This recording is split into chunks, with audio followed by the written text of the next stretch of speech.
I'm going to answer a couple questions that Shilpa posed to me regarding the intuitive development part of the coaching program.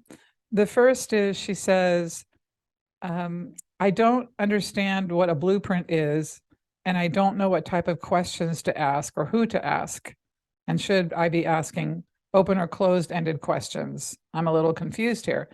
So, first things first, the blueprint, when I talk about perceiving the blueprint, it actually to me looks like a blueprint. So, if you've ever seen a schematic for a home being built, or even a community, a development, it looks like, it's a lot of lines, it's a lot of numbers, but it looks like an organized set of plans for something that's going to be built.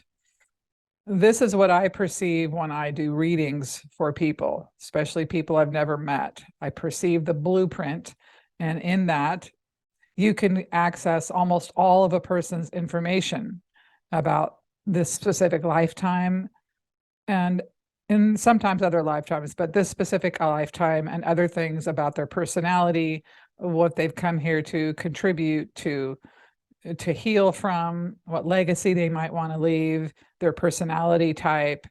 So if you are in a state of inner reality, like if maybe you're meditating and you're starting to perceive the intangible, if you don't yourself perceive the blueprint, then imagine it based upon what I just described as a schematic for a home or something like that, that's the gist of what it looks like. Now, when I say ask questions, I'm asking you to ask yourself the question, because not everything, most of psychic reading is asking the question to yourself and waiting for the answer to arrive.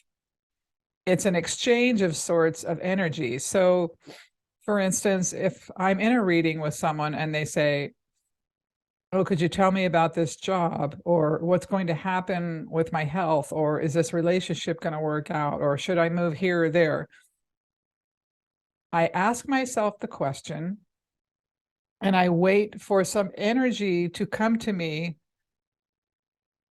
And then I interpret that energy, or I put the energy next to the question I've asked and see how they blend together. Do they fit? Do they go apart?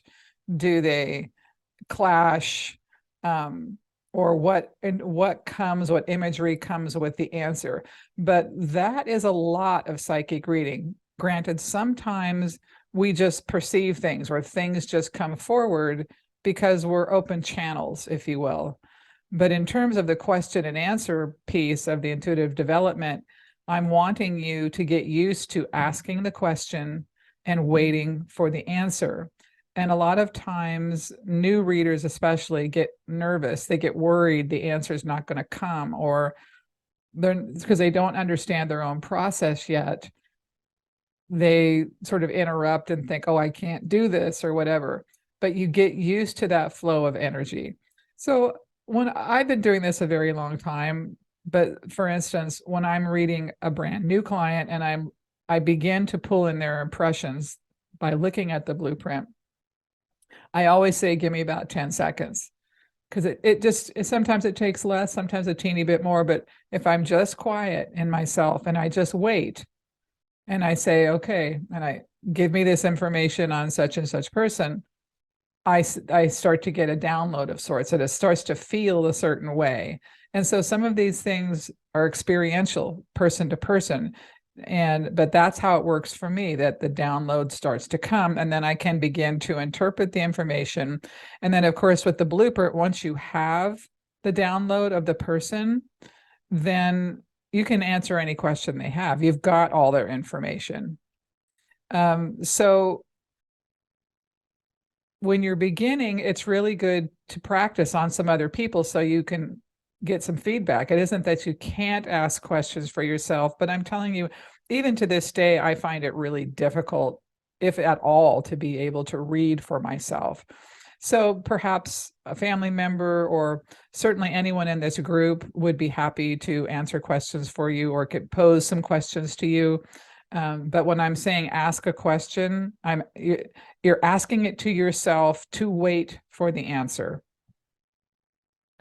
And I think at the beginning, it's always good to ask a specific question. It doesn't have to be a yes or no, but you could say something like, I'd like to have some information about such and such situation. Maybe there's a challenge. Someone's having trouble getting enough money to buy a home. Okay. Could you give me some information about what the money block is here? Or is this person going to get a new home and when? So you want to try and get as specific so when the information comes to you, you can delineate it. So the more specific the question you ask yourself, the easier it's going to be for you to untangle it. Another example is sometimes, especially when I'm doing, people are talking about health concerns or something like this, or there's a block in their health space, I might ask myself, how can I help solve this issue? Is there anything I can do to break up this energy and help them? And then I wait for the answer to unfold. And how the answer unfolds is part of how we understand our system. I often get images, and that's how my answers unfold. And then I interpret the images I receive. Maybe that's your way, maybe it's not. But you simply have to experiment a little bit to find out how your system works. All right, now the second question you said, I want to make a questionnaire or test for my clients to see what frequency they vibrate at, like a personality test. I mean, this is a pretty interesting idea. I really like it. And I think people would love to take this test, actually. Now, and as you see on the screen here, I'm putting up this graphic about vibrations, frequency, and resonance. Because this is my understanding and relationship to explaining energy. I think this is in the book too, The Energy of Abundance. Because we don't just have one vibration. Now, the sum total of the vibrations we are experiencing at any given moment may come to a certain pitch point, but there's many vibrations that make up who we are. But if you look at this chart, you can see at the top is enthusiasm, at the bottom is violence, and there's everything in between. At the bottom, or I say anger and violence, that's counterclockwise. That means we're actually going against ourselves. You go up to self-doubt, self-abandonment, self-loathing, depression, then we're really kind of rejecting ourselves. And then we get to what I call stop energy, which is apathy, boredom, confusion, fear, frustration. And where you're just holding steady. You're not going any direction, really. It's status quo. And then you get to what I call high vibration frequencies: optimism, generosity, ease, happiness, courage, joy. These are the attracting vibrations. So if it were me and I was going to create some type of a quiz or a test, it would probably be around these types of questions of how does someone feel on any given day, or in the last 30 days, how many days did they feel happy? Did they feel happy 50% of the time? Were they confused 40% of the time? Were they in self-doubt 10%? Were they angry? And then you might be able to calculate a total number that you could say, well, your frequency is, on a scale of 1 to 25, it's at a 15. And if you want to increase your frequency, you're going to need to do X, Y, Z. So that's how I would approach that. All right. Okay, well, I hope you find this helpful and have a wonderful day.